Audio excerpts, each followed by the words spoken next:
नमस्कार, मैं हूं विकास सुखीजा और आप देख रहे हैं अब तक टाइम। दोस्तों, हम पहुंचे हैं जिला खाद्य आपूर्ति विभाग कार्यालय के अंदर और आपको बता दें, इसी डिपार्टमेंट ने, जिला खाद्य आपूर्ति विभाग ने करनाल के सीनियर डिप्टी मेयर के भाई और उसकी भाभी और भतीजे के खिलाफ थाना 32 के अंदर भारतीय दंड संहिता की कई धाराओं में मुकदमा दर्ज कराया है।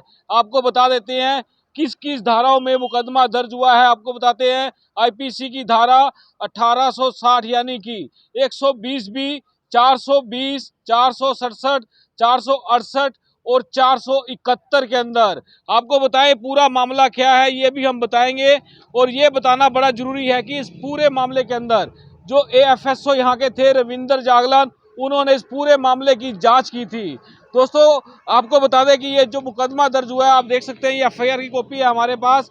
और अभी तक आपको बता दें, इस डिपो संचालक के डिपो की सप्लाई को रद्द कर दिया, अर्थात सस्पेंड कर दिया है। और पूरा मामला क्या है, वो पूरा मामला आपको बता देते हैं और हम आपको सुनवाएंगे।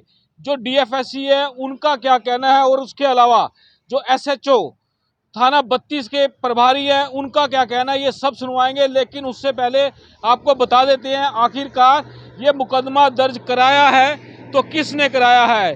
दोस्तों, आपको बता दें, ये मुकदमा दर्ज कराया है मोनू सेठी पुत्र श्री बलदेव सेठी, प्रेम नगर के रहने वाले हैं, न्यू प्रेम नगर के रहने वाले हैं। उन्होंने एक शिकायत डीएफएससी इस कार्यालय को दी थी और सीधे सीधे आरोप लगाए थे कि जो डिपो संचालक है भारत भूषण, उसके द्वारा फर्जी बीपीएल के कार्ड बनाए गए हैं। और पूरा मामला आपको बताएं तो, यदि ये जो फर्जी बीपीएल कार्ड बनाए गए हैं, लगभग 44 की संख्या बताई गई है और इनका पूरा बखान किया गया है। और दोस्तों, आपको बता दें, इस पूरे के पूरे मामले के अंदर क्या क्या गोलमाल हुआ है वो भी आपको बताना चाहूँगा। और पुलिस ने जो इस पूरे मामले की जांच करी थी, एडीएफएससी ने की थी, रविंदर जागलान ने, उन्होंने पूरी जांच करने के बाद एक रिपोर्ट, एक कंप्लेंट तैयार कर थाना 32-33 को भेजी, जिसके बाद पुलिस ने इन आरोपियों के खिलाफ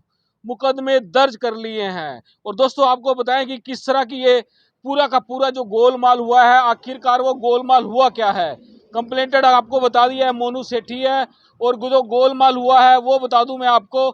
इसमें एफआईआर के अंदर साफ साफ कहा गया है कि जो राशन डिपो है उसमें राशन की मात्रा में गबन की राशि, यानी कि मोटा गबन किया गया है। और लगभग आपको बता दें, सरसों का जो तेल है उसका 2317 लीटर का गोलमाल बताया जा रहा है, 180 जो है वो भी बताया जा रहा है, और मशीन नंबर भी बताया जा रहा है। और चीनी के बारे में बताया जा रहा है, नमक, यानी कि जो खाद्य सामग्री है, तेल, चीनी, नमक, गेहूं, प्याज, आटा, बाजरा और भी दालें भी इसके अंदर शामिल है। दोस्तों, हम चाहेंगे कि आप इस पूरी खबर को ज़्यादा से ज़्यादा शेयर कर देना। जैसे ही यह मुकदमा दर्ज हुआ, पूरे करनाल के अंदर इस मुकदमे को लेकर विभिन्न तरह की चर्चाएं शामिल हो चुकी हैं। और चर्चाएं जो शामिल हो चुकी हैं, कहना क्या है लोगों का, लोग कहते हैं कि मुख्यमंत्री की विधानसभा के अंदर इस तरह के घोटाले होना अब आम होता जा रहा है। यदि बात करें कि घोटाले आम होते जा रहे हैं, तो कार्रवाई भी दबादब कार्रवाई भी होती जा रही है। आपको मालूम है कि हरियाणा सरकार ने डीडीपी विभाग के अंदर, तहसील के अंदर, नगर निगम के अंदर जमकर छापेमारी की और भ्रष्टाचारियों को अंदर कर दिया है। अब दोस्तों, जिस तरह से ये मुकदमा जो दर्ज हुआ है वो बता देते हैं आपको। इसके अंदर जो मोनू सेठी हैं न्यू प्रेम नगर के, उन्होंने मुकदमा दर्ज कराया है। और जो मुकदमा दर्ज हुआ है वो उनके नाम बता देते हैं आपको। उसमें मुकदमा दर्ज हुआ है भारत भूषण, जो है भारत भूषण है, डिपो संचालक हैं, और जो नॉमिनी है, इस डिपो के नॉमिनी है, उनकी धर्मपत्नी है मोनिका और तनिष बेटा। इन तीनों के खिलाफ मुकदमे दर्ज हुए हैं। और मुकदमा दर्ज होने के बाद पुलिस ने भी पूरे मामले की जांच करती है। चलिए, आपको ले चलते हैं सीधा डीएफएससी करनाल के पास, उनसे जानते हैं आखिरकार पूरा मामला क्या है। शिकायत पे मुकदमा दर्ज हुआ है, किसने जांच की है? क्या इसमें एएफएसओ साहब ने इसमें जांच की है। एएफएसओ साहब ने ही इसमें मुकदमा दर्ज करवाया है। मोनू सेठी नाम के किसी व्यक्ति ने इनके खिलाफ शिकायत की थी डिपो होल्डर के अगेंस्ट, भारत भूषण नाम से जो डिपो होल्डर है। और कौन कौन शामिल है इसके अंदर? नॉमिनी भी शामिल है? नहीं, वो तो अब उसमें एएफएसओ साहब ने शिकायत करी है और ये सब judicial matter, it's matter of inquiry, उसमें जो भी शामिल है पता चल जाएगा। सर इसके अंदर क्या किस तरह का घोटाला पाया गया? देखिए, इसमें मिस एप्रोप्रिएशन है। हमारे पास शिकायत आई थी कुछ राशन कार्ड गलत बनाए गए हैं, तो उसकी इंक्वायरी एएफएसओ साहब ने करी है और उसमें सख्त से सख्त कार्रवाई करते हुए इसमें रिपोर्ट दर्ज कराई है, एफआईआर दर्ज करवाई। सर इसमें जो पूरा जिस तरह से बीपीएल कार्ड ये कैसे बन जाते हैं सर फर्जी, इसका क्या तरीका होता है? देखिए, अभी ये सब जुडिश मैटर है। एफआईआर का मकसद यही होता है, फर्स्ट इन्फॉर्मेशन रजिस्टर करा दी गई है।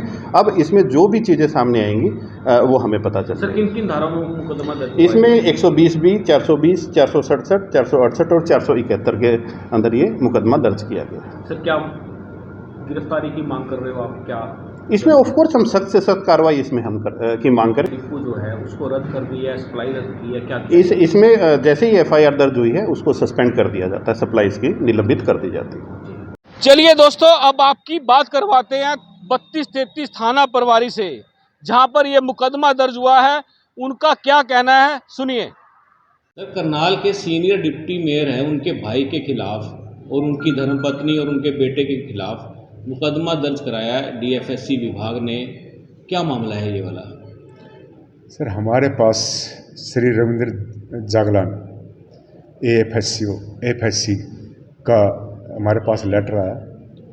लेटर के ऊपर हमने मुकदमा number 601 dated 23/8/2020 under section 406, 420 IPC के तहत दर्ज किया है। क्या मामला क्या है जी पूरा? मामला उन्होंने कहा कि इसके अंदर फर्जी राशन कार्ड बनाए गए हैं, लेकिन अभी केस रजिस्टर्ड हुआ है, लेकिन जो इन्वेस्टिगेशन का पार्ट है, जो सच्चाई है वो आपके सामने रखी जाएगी। फिलहाल रजिस्ट्रेशन ही हुई है, रिकॉर्ड लेना बकाया है, जो भी साक्ष्य लेने बकाया है। जब भी कोई चीज़ सामने आएगी तो आपको सूचित किया जाएगा। सर इसमें बताया जा रहा है कि जो डिपो होल्डर है, महिलाओं और जो वहाँ पर महिला जाती हैं, लड़कियाँ जाती हैं, उनके साथ भी अश्लील हरकत करने का मामला सामने आया है, एफआईआर के अंदर लिखा गया। ये सर ऐसा है, अभी कोई इन्वेस्टिगेशन का मैटर है, अभी कहने को तो कोई भी कुछ है नहीं वे तो, लेकिन जो इन्वेस्टिगेशन के पार्ट के अंदर जो भी आएगा आपके माध्यम से आपको सूचित किया जाएगा। कब तक गिरफ्तारियां हो सकती हैं सर इस पूरे मामले सर में? इसका सबसे पहले तो हमने रिकॉर्ड ज्वाइंट करना है, रिकॉर्ड इकट्ठा करना है। जिसके भी माले अगर किसी के बनाए भी हैं तो उनको हमने गवाह अपना बनाना है, उनके पूछताछ करनी है। सारे साक्ष्य अभी कुछ इसके बारे में निश्चित तौर पर अफसर वाले से डिस्कस किया जाना है, तो उसके बारे में जो भी सच्चाई होगी वो की जाएगी। अगर कोई निर्दोष है तो निर्दोष रहेगा और कोई दोषी है तो आरोपी तो बचेगा नहीं। सर इसमें फर्जी बीपीएल कार्ड बनाए गए हैं, ऐसी बात सामने आ रही है। ये जो रिटर्न में आई है तो बात तो यही है, लेकिन अभी जिसके बनाए गए हैं उनको इन्वेस्टिगेशन में शामिल किया जाएगा। जो पूछताछ में जो सच्चाई होगी वही किया जाएगा। किस किस के खिलाफ मुकदमा दर्ज है और कौन सी धारा में हुआ है? सर मैंने आपको बताया है कि नाम अभी भारत भूषण का जी, एक मोनिका है और एक तनिष्क जो एफआईआर में जो उन्होंने लिख के भेजा है, इन तीनों के अगेंस्ट आया है। लेकिन एक इन्वेस्टिगेशन का पार्ट है, अभी इनके बारे में ये नहीं कहा जा सकता ये क्लियर आरोपी है या नहीं। जी, अभी आरोपी तो बना दिया, एफआईआर में तो बन चुके हैं। एफआईआर ने बना दिया लेकिन एफआईआर रजिस्ट्रेशन हुई है। हमारे साथ है करनाल के सीनियर डिप्टी मेयर राजेश अग्गी। उनसे जानते हैं कि उनके भाई, भाभी और भतीजे के खिलाफ जो एएफएससी ने थाना 32-33 के अंदर संगीन धाराओं में मुकदमा दर्ज कराया है, फर्जी बीपीएल कार्ड को लेकर मुकदमा दर्ज कराया है। इस पूरे मामले में इनका क्या कहना है? राजेश जी, क्या कहना है? इस तरह का मुकदमा दर्ज हुआ आपके भाई, भाभी और भतीजे के खिलाफ। ऐसे है जी, मेरे संज्ञान में मामला था नहीं, सुबह ही आया है जब ये पता लगा एफआईआर हुई है। तो अब आप ये देखिए, जो कंप्लेंट की गई है वो कंप्लेंटेंट ने 2021 में भी कंप्लेंट की, उसके बाद उसने वापस भी उठा ली। हमें ये भी नहीं पता कंप्लेंट की किसने और वापस कब उठा के ले गया। हमें तो एसएचओ थाना रामनगर ने बताया। उसके बाद ये बीपीएल परिवारों वाला और गलत जो उसके ऊपर इल्ज़ाम लगाए हैं वो एक जांच का विषय है, उसकी जांच होगी। जांच होने के बाद देखिए, सबसे पहले बात तो यही है, मान लो हमारी भाभी का भी नाम, एक 12 साल का उनका बच्चा है, उस 12 साल के बच्चे का भी नाम बीच में दे दिया। बताओ उस बच्चे का किसी भी बात से क्या लिंक है, आप ये देखिए। अब जो जांच में जो भी दोषी पाया जाएगा, हम तो ये कह रहे हैं अभी, अगर जांच होगी, जांच में जो भी दोषी पाया जाएगा उसके ऊपर कार्रवाई होगी। पर ये जो मामला है, ये जानबूझ के एक मामला बनाया गया है, जानबूझकर विरोधियों द्वारा, जो हमें इस समाज में उच्च पद पर देखना नहीं चाहते। उनकी क्या मंशा है इसके पीछे। हम तो सेवा के लिए आए हैं जी, सेवा करते ही अपना जीवन पूरा कर जाएंगे। हम तो पिछले 6 प्लान से लगातार पार्षद हैं।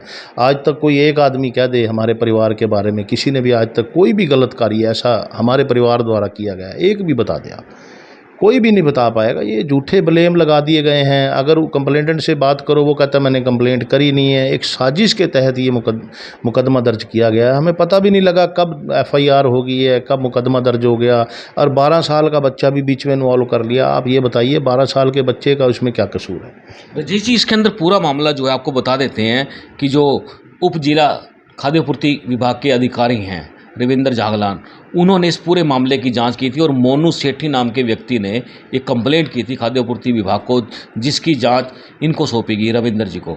और इस पूरी जांच के बाद, एक जांच रिपोर्ट तैयार होने के बाद, तब जाकर पुलिस में ये मुकदमा दर्ज कराया गया है। तो आपको क्या लगता है कि ये जांच सही है, गलत है, क्या कहना चाहोगे? ऐसे है, जांच पुलिस द्वारा भी की जाएगी, विभाग द्वारा भी की जाएगी। दोबारा से पता लग जाएगा कौन दोषी है या कौन निर्दोष है। अब आप एक काम कीजिए, आप पत्रकार भाई हो, मैं आपसे ही कहूँगा, आप मोनू सेठी के निवास स्थान पर जाके उसी से पूछिए क्या उसने पहले भी कंप्लेंट की थी या उसने अब भी कंप्लेंट की है, या ऐसे ही किसी वो कहता है जी मैंने तो उस कंप्लेंट नहीं की, मेरे सिग्नेचर नहीं है, मेरे को तो मोहरा बनाया जा रहा है, हमें तो पता ही नहीं है। अभी भी उसका फ़ोन आया थोड़ी देर पहले, जी नहीं मैं आपके साथ खड़ा हूँ जी, जहाँ आप मेरे को बुलाओगे मैं आने को तैयार हूँ। झूठा हमारे नाम का गलत इस्तेमाल करके आप लोगों के साथ हमारी रंजिश को बढ़ाया जा रहा है। मैं कहा भाई हमने तो किसी के साथ आज तक रंजिश रखी नहीं है, ना हमने ज़िंदगी में किसी का बुरा किया है, ना करेंगे। हम उस माता रानी के चरणों से जुड़े हुए हैं, वो महामाई जानती है, वही सारा जो भी ये कार्य कर रहा है, हम कहते हैं माता रानी उसका भला करे, लेकिन वो करेगी नहीं, ये बता दूं आपको। वो अपने आप सब जो जैसी करनी करेगा वो वैसे ही भुगतेगा। ये परमात्मा है यहाँ पे। ये जांच का विषय है, एसपी साहब से बात हुई है, वो जांच करवाएंगे, जो दोषी पाया जाएगा उस पर कार्रवाई होगी। चाहे उसमें हमारा भाई भी दोषी पाया जाएगा, उस पर भी कार्रवाई होगी बिल्कुल। अब मेरा नाम जोड़ दिया गया, आप पत्रकार भाई हैं, आप ये देखिए, अब मेरा भाई मेरे से 20 साल से अलग रहता है, उसका व्यापार अलग है, उसकी रिहाइश अलग है, फिर भी मेरा नाम लेके जोड़ा जा रहा है। ठीक है, मेरा भाई है, मैं कहता हूँ खून का रिश्ता है, मेरा भाई है, लेकिन ऐसे जानबूझकर छवि खराब करना या नाम खराब करना परिवार का, ये शोभा नहीं देता। लेकिन जिसने भी ये किया है, आने वाले समय में जब समय आएगा, सब कुछ हर चीज़ का हिसाब होगा। जो भी ये गलत काम कर रहा है या जिसने भी ये साजिश रची है, उसको मैं आपके चैनल के माध्यम से ये बता देना चाहता हूँ, भाई समय बलवान है। समय ठीक है, किसी का कुछ समय के लिए ख़राब आ जाता है, हर समय किसी का ख़राब नहीं रहता। जब समय ठीक आएगा, हर चीज़ का जवाब दिया जाएगा, ब्याज समेत उतारेंगे उसको भी, चाहे जो भी होगा। जी बिल्कुल दोस्तों, आपको बता दें ब्याज समेत उतारा जाएगा, मतलब इंटेंशन क्रिएट हो चुकी है। अब बात करें जिस तरह से राजेश जी ने मुझे कहा है कि एक बार उनके मोनू सेठी से मिलना चाहिए। राजेश जी, आपको बता दें, हम मोनू सेठी के एड्रेस पर जो एफआईआर के अंदर जो पता दिया गया 770 न्यू प्रेम नगर, हम उनके घर पर पहुंचे, उनकी मम्मी से बात हुई और उनकी मम्मी ने हमारी मोनू सेठी से बात कराई है। और मोनू सेठी का साफ कहना है कि हमने किसी भी तरह की कोई भी शिकायत की नहीं है। अब ये मामला क्या है, कौन है आपके पीछे, क्या लगा हुआ है? अब पता नहीं, हमें तो खुद नहीं समझ आ रही है क्या मामला है कि झूठी कंप्लेंट दे दी गई। उस झूठी कंप्लेंट के ऊपर पता नहीं लगा, उस पर फर्जी राशन कार्ड का भी, लेडीज़ का भी, पता नहीं क्या क्या ब्लेम लगा दिए गए झूठे। हमारे परिवार को सारा रामनगर 6 प्लान से पार्षद हैं हम, हर एक बच्चा हमें जानता है, हमारे परिवार के बारे में जानता है भाई हमारा परिवार किस तरह का है। लगातार 6 बार पार्षद बनना आसान नहीं है, लेकिन ये लोगों का, हमारी जनता का, ये हमारे बहन भाइयों का प्यार है जो हमें बार बार हमें सेवा का मौका देते हैं। और मैं भी कहता हूं कि हम ये सेवा करते करते ही हम माता रानी के चरणों में प्रार्थना करते हैं कि सेवा करते करते हमें अपने पास बुला लियो, लेकिन कभी हमारे से गलत काम ना करवाइयो, और जो हमारे साथ गलत करेगा उसको बख्शियो भी न मत। हम तो इसमें एक बात और खुल के सामने आई जब हमने बात की तो मोनू सेठी के जो भाई है राजेश, उनका नाम ही राजेश है, उन्होंने कहा है कि हमारा उनके साथ कोई सिविल केस चल रहा है मकान के कब्जे को लेकर। उन्होंने ये बात भी रखी है, वो क्या मामला है? नहीं, वो हमारा छोटे वाले ब्रदर के साथ उसके ब्रदर का है, उनका कोई रोल नहीं है। ना कभी हमारी उनसे कभी बात हुई, ना कोई हमारा उनसे झगड़ा, ना कभी बैसा बसाई, कुछ नहीं है, हमारा कोई लिंक ही नहीं है। अब वो खुद ही अपने आप ही बयान दे रहा है कि आप उसके घर गए, उसने खुद ही कह दिया जी हमने तो कंप्लेंट ही नहीं करी। अब आप समझ सकते हैं, अगर उन्होंने कंप्लेंट नहीं करी, उनका नाम FIR में सबसे ऊपर है, और उस कंप्लेंट के अंदर आप ये देखिए कितनी बड़ी साजिश रची गई। हमारे भाई, हमारी भाभी का भी नाम दे दिया गया, उसके 12 साल के बेटे का भी नाम दे दिया गया। आप समझदार हैं, आप समझ सकते हैं ये एक साजिश है। इस साजिश का पर्दाफाश होगा, जल्द ही होगा। मुझे विश्वास है हमारी कानून व्यवस्था पर, वो हमारे SP साहब बहुत अच्छे से इसकी जांच करवा के दूध का दूध, पानी का पानी करेंगे। बिल्कुल दोस्तों, आपको बता दें कि बिल्कुल दूध का दूध और पानी का पानी होगा। और अगर आपको FIR की बात करें तो उसके अंदर वो मशीन के नंबर भी शामिल है, और वो लगभग जो फर्जी BPL राशन कार्ड बनाए गए हैं उसका भी विवरण दिया गया है। दोस्तों, हम चाहेंगे इस खबर को ज़्यादा से ज़्यादा शेयर कर देना। आप देख रहे हैं अब तक टाइम। मैं हूं विकास सुगीजा, अपने साथी रिकेश के साथ। नमस्कार, जय हिंद, जय Bharat. This is important for you and your loved ones. Choose a policy today from Star Health Insurance. This is important for you and your loved ones. Choose a policy today from Star Health Insurance.